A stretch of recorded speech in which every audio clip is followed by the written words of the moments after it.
OKFM 101.7. Mame ma motivational message bi na fa hye wo hu nkran se le be ye beboa ama wo de wanamon asisiye no wahu se bibi biara a aye messy e wo wabrabo ato apeno. God can bring order into your messy situation. Already a friend Stephen Alan Wen, we American real estate businessman. Maka ne ho story da. Was sanso ye art collector. Meka cho se mrebi the dream act na okoto no $50 million no. Ekwadru mrebi ne ebubuyi na ebubuyi no. Eno de ema obi ema ne siesie. Nipa ne siesie ye no ebedru akire no. Na sa artwork no na enya value akosro pa. Ama owure bi a friend Stephen Cohen obeto no $139 million. Na no na me message ama wo say God can bring order into your messy situation. Eti ebra the dream painting no ebubu ye na ese ye na ato apeno a na nipa nyina nim se ne da so nyina asa no se na bibi papa bi be free Nazareth aba eno na me de ehye wo nkran enedai na me busa wo se wabrabo no san na tie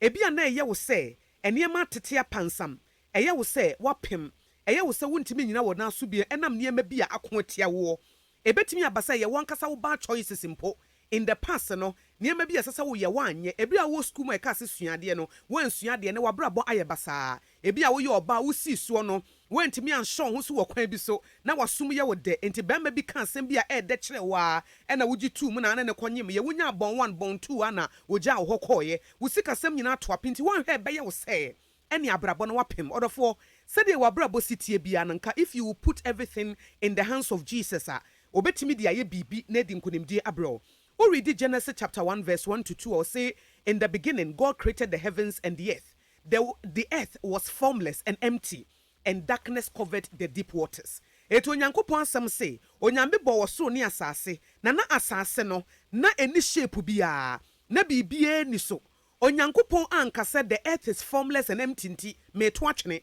onyame anto antwene o na esum ka bi darkness covered the deep waters onyame anto antwene onyame hu say obetimi di asase aye bibi eti wabrabo no emfa wo se de asia tete se wodi gu Nyankopon nsem a obetimi di aye bibi impo wo mistakes ananiema bi a wo ye ya enye eniema boni bi anipa bi aye atia wo no onyame betimi di aye bibi enka achi se wani beba ho so a se wo hye the prodigal son so when he came to himself na ni ba ne ho so no okase mekomeja fie wokoye naja esanje no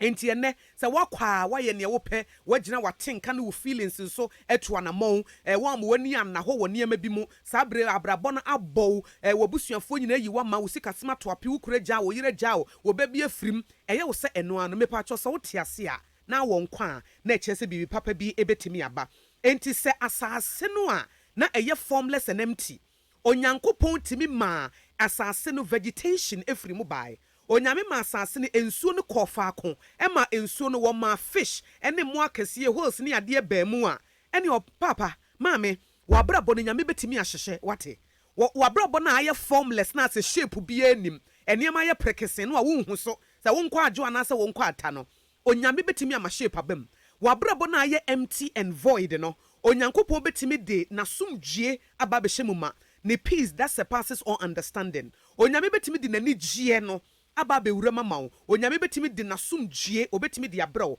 wabrabo no a aye empty na ye wo se bibi anim no bibi bi wo ha nyame betimi aye efise wonno asase mpo a wo boy ye wieye na asase ni shape na asase ni bibi papa bi ani so no so nyame anto asase antwene a enya wo no obeto watwene o efise onyame wo dwene wo ho na wo adwene papa efa wo ho nipa bebre ne ye nam a adwenfi ene wo mu tirim fa ye ho so onyame de wasimi ni madwen kro amedwene fa ho nye bone de se mema wo dachi ene awieye pa eti ba bia wodru bia san brefie onyame ebeje wo. God can give shape to your life and at the same time no God can fill your life with his goodness now we be experience eniema at a different level if so no de emfa se said esi atete aseye otimi keka niema sie ni na edi yedie ebra wei eye Abrabopa enkranhye sem amede ma wo ewo Abrabopa edwumade so.